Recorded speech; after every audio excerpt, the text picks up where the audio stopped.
నువ్వు నన్ను తిడుతున్నావు కదా, నీకు కాపులు ఓట్లు వేయడానికి కూడా నేను ఒక ఫార్ములా చెప్తా. ఏంటో ఫార్ములా? స్టూడియోలో కూర్చోబెట్టి మీ అమ్మని తిట్టిస్తా.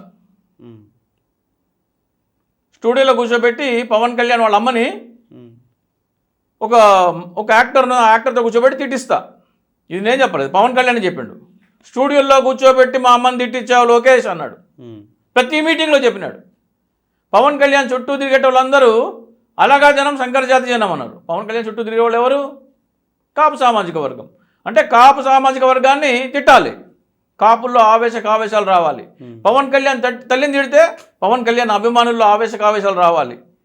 మీ అన్న రాజకీయాలకు పనికిరాడు, చేత కాదు, రాజకీయాలు చేయాలంటే మాకే సాధ్యం, మా బ్లడ్ వేరు, మా బ్రీడ్ వేరు అంటే చిరంజీవి అభిమానులు కూడా కోపం రావాలా. వీళ్ళందరికీ కోపం వస్తే ఏమవుతుంది? మా మెగా కుటుంబం మెగా హీరోల తల్లినే తిడతావా అని వచ్చి అభిమానులందరూ జనసేన ఓటేయాలి. కాపు సామాజిక వర్గాన్ని అలగా జనమంటావా అని అందరూ వచ్చి దీనికి ఓటేయాలి. ఇదంతా ఎందుకు చేశాడు? ముద్రగడ పద్మనాభ ఉదంతం తర్వాత, కాపు రిజర్వేషన్ ఉదంతం తర్వాత, తుని రైలు, కాపులు ఎవరు నాకు ఓటు వేయట్లేదని అర్థమైపోయింది ఆయనకి. నాకు ఓటు వేయకపోతే ఎవరికి ఇస్తారు? వైసీపీకి ఇస్తారు. వైసీపీకి వేస్తే మొత్తం గుండు 23 కూడా వచ్చేటిగా. సో పవన్ కళ్యాణ్ ఎగదోస్తున్నాడు, నువ్వు తిట్టు అని.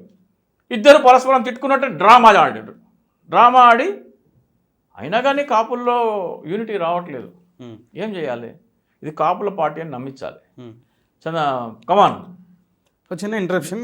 లేదు, జేడి లక్ష్మీనారాయణ, తోట చంద్రశేఖర్, ఆర్ఎంఆర్ గారు, పులిశేఖర్, అద్దేపల్లి శ్రీధర్, ఆకుల సత్యనారాయణ, మాదాసు గంగాధరం, విజయబాబు గారు, మారిశెట్టి, ముత్తం శెట్టి, ఇలాందరినీ జనసేన పార్టీలోకి చూపించారు. ఇదందరూ కాపు నాయకులు. అరే ఏముంది, మన కాపు పార్టీ, కాపు నాయకులు కాపులను తిడుతున్నారు, మెగా కుటుంబం తల్లిని తిట్టినారు కాబట్టి ఈ పార్టీ గుద్దేయాలి అని ప్రజలు అనుకోవాలని ఈ ఎత్తుగడలని చేస్తారు. కాకపోతే కనెక్ట్ కాలే, కాపులకి అది కనెక్ట్ కాలే. కనెక్ట్ అయితే ఒక 25% ఓటు బ్యాంక్ కనుక చీలింటే జగన్మోహన్ రెడ్డి 30 దగ్గర ఆగిపోయేవాడు, పవన్ కళ్యాణ్ 20 దగ్గర ఉండేటోడు, 40%తో చంద్రబాబు నాయుడు మళ్ళీ అధికారంలోకి వచ్చాడు 19లో.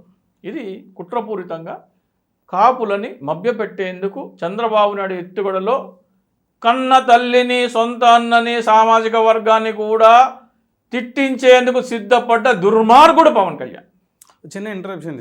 చెప్పండి మీ ఇంట్రెస్ట్. ఇప్పుడు లేదు, మీరు అంటే పదే చెప్పుకొస్తున్నది ఏంటంటే, లోకేష్ గారు స్టూడియోలలో పవన్ కళ్యాణ్ గారిని, వారి కుటుంబ సభ్యుల్ని, వాళ్ళ అమ్మగారిని కూడా రాజకీయం కోసం తిట్టించారని చెప్పేసి. ఉభయ తెలుగు రాష్ట్రాల్లో పవన్ కళ్యాణ్ గారిని విమర్శించేవాళ్ళు, లేకపోతే తిట్టేవాళ్ళు, చాలా ఎమోషనల్గా భావోద్వేగంతో మాట్లాడేవాళ్ళు మిమ్మల్ని మించి మరెవరు ఉండరు. పవన్ కళ్యాణ్ గారిని తిట్టేటువంటి వ్యక్తులలో బ్రాండ్ అంబాసిడర్ ఎవరు అని చెప్పేసి అంటే, తనకి అచ్చుగుద్దినట్టు ఈ రూపం కనపడుతుంది. వారు ఎవరంటే చింతా రాజశేఖర్ సార్ అంటారు. మరి మిమ్మల్ని ఎవరు ఎగదోసి తిట్టించారు? మీరు తిట్టడం వల్ల అదే సామాజిక వర్గానికి సంబంధించిన వ్యక్తి మీరు కూడా, ఎవరికి లాభం, ఎవరికి నష్టం? అంటే ఇది 2019 ఎన్నికల విషయం చెప్తున్నాను. అంటే నేను 2019 వరకు జనసేనలో ఉన్నాను, మీరు మర్చిపోతున్నారు. 2019 ఎన్నికల కంటే పూర్వము పవన్ కళ్యాణ్ తల్లిని స్టూడియోలో పెట్టి కూర్చోబెట్టి తిట్టించారు అని పవన్ కళ్యాణ్ ప్రతి ఒక్క సభలో గుర్తు చేసేవాడు. ఈ కాపులు జన సైనికులు ఎక్కడ మర్చిపోతారో అని ప్రతి సభలో చెప్పేటాడు. నా తల్లిని తిట్టించినారు, మా అన్నని చేతగాని వాళ్ళని అన్నాడు, మా కులాన్ని తిట్టించినారని ప్రతి సభలో చెప్పి వాళ్ళని రెచ్చగొట్టే ప్రయత్నం చేస్తున్నారు. వాళ్ళు నేనేమంటా అంటే, మీ చేత ఎవరు తిట్టిస్తున్నారు అట్లా? ఇప్పుడు ఎవరు తిట్టించట్లే. అప్పుడు తిట్టించినాడని పవన్ కళ్యాణ్ చెప్పినాడు. ఇప్పుడు నన్ను కూడా తిట్టిస్తున్న పవన్ కళ్యాణ్ చెప్తే అప్పుడు మాట్లాడదాం దాని గురించి. పవన్ కళ్యాణ్ చెప్పలే కదా. పవన్ కళ్యాణ్ చింతా రాజశేఖర్ పేరు ఇంతవరకు ఉచ్చరించలేదు కదా. చింతా రాజశేఖర్ ఉన్నాడు పవన్ కళ్యాణ్ కూడా తెలియదు, ఈ రోజు వరకు తెలియదు. ఏం తెలుస్తుంది? సరే సార్, పవన్ కళ్యాణ్ గారు తిట్టేటోళ్ళు అంతా కూడా మరొక పార్టీ ఎగదోసే అంటే ఉసుగొలుపుతే, మీరు అన్నారు కదా ఉసుకో అంటే అని చెప్పేసి, వాళ్ళేనా పవన్ కళ్యాణ్ తిట్టేవాళ్ళ? పవన్ కళ్యాణ్ గారిని విమర్శించే వాళ్ళు, తిట్టే వాళ్ళంతా కూడా తెలుగుదేశం పార్టీ, లేకపోతే మరో పార్టీ, లేకపోతే మరో నాయకుడు ఇప్పుడు ఉసిగొలుపుతే తిట్టేది ఏంటంటే, పవన్ కళ్యాణ్ చెప్పిన విషయం చెప్తున్నాను నేను. స్టూడియోలో కూర్చోబెట్టి మా తల్లిని తిట్టించారని అది పవన్ కళ్యాణ్ చెప్పాలా? పవన్ కళ్యాణ్ ప్రతి మీటింగుల్లో కాపులకు గుర్తు చేసేవాడు, అభిమానులకు గుర్తు చేసేవాడు. అరే మీ చిరంజీవి అమ్మని, పవన్ కళ్యాణ్ అమ్మని తిట్టినారా, మీరు రెచ్చిపోండిరా బాబు, నాకు ఓట్లేయండిరా బాబు అని ప్రతి మీటింగ్లో గుర్తు చేశాడు ఆయన. మా అన్న రాజకీయాలకు చేత కాదు, వాడు బ్లడ్ వేరు, వాడు బ్రీడ్ వేరు అని మీరందరూ అలగజనమని తిట్టిస్తారని ప్రతి మీటింగ్లో గుర్తు చేశాడు వాళ్ళు. అయినా కానీ 5.53% వచ్చింది. ఆ పన్నాగం పారలేదు, ఆ పన్నాగం పారలేదు. ఒకవేళ వాళ్ళందరినీ పార్టీ బలోపేతం చేసుకోవడం కోసం ఈ కాపు నాయకులు, నేను చెప్పిన 20 మంది కాపు నాయకులని, ఐఏఎస్ ఐపీఎస్ చదివిన వాళ్ళు, భరత్ భూషణ్ గారు, రావెల కిషోర్ బాబు గారు, వీళ్ళందరినీ కూడా పార్టీ నుంచి బయటికి ఎందుకు పంపించావు? నీ గెలిచిన ఏకైక ఎమ్మెల్యేని ఎందుకు బయటికి పంపించేసినావు? రాపాక వరప్రసాద్ గారిని నేను ఒక ఫిల్మ్ ఛాంబర్లో ఒకసారి కలిశాను. ఇట్లా వస్తుంటే అటు ముఖం తిప్పుకుంటారంట ఎదురు వస్తుంటే. నీ పార్టీ పరువు నిలబెట్టిన వ్యక్తి రాపాక వరప్రసాద్ గారు, నీ పార్టీ పరువు నిలబెట్టిన వ్యక్తి ఎదురుగా వస్తుంటే తలకాయ అటు తిప్పుకుని వెళ్ళిపోతారంట నాదెండ్ల మనోహర్, పవన్ కళ్యాణ్.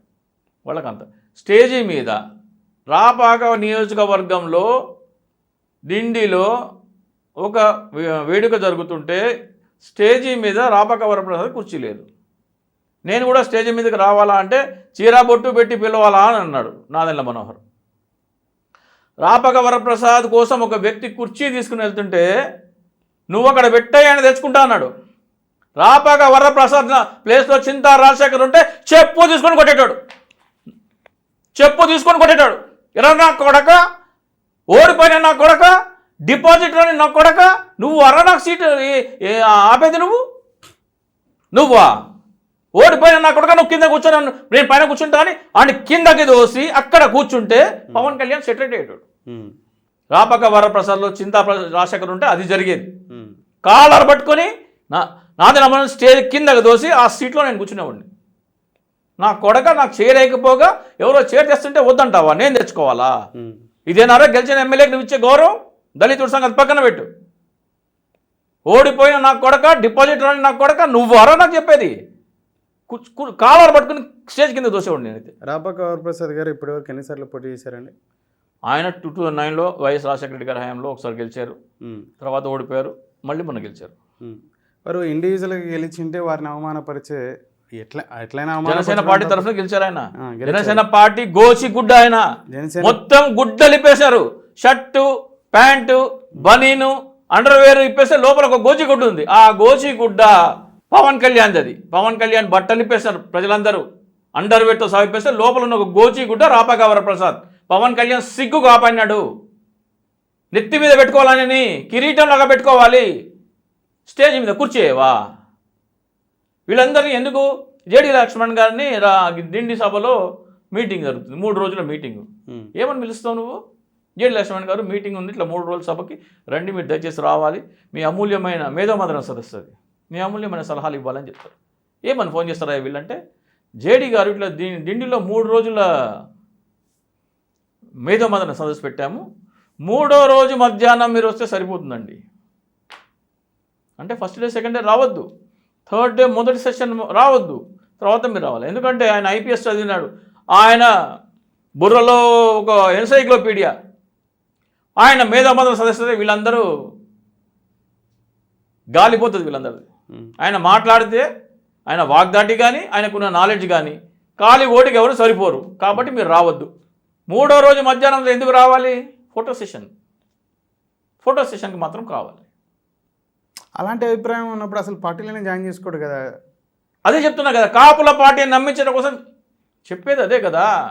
కాపులని మభ్యపెట్టి ఇది కాపుల పార్టీ అని కాపుల ఓట్లన్నీ వైసీపీకి పోకుండా జనసేనకు పడేందుకు చంద్రబాబు నాయుడు, పవన్ కళ్యాణ్ కలిసి పన్నిన పన్నాగం అని చెప్తున్నా కదా.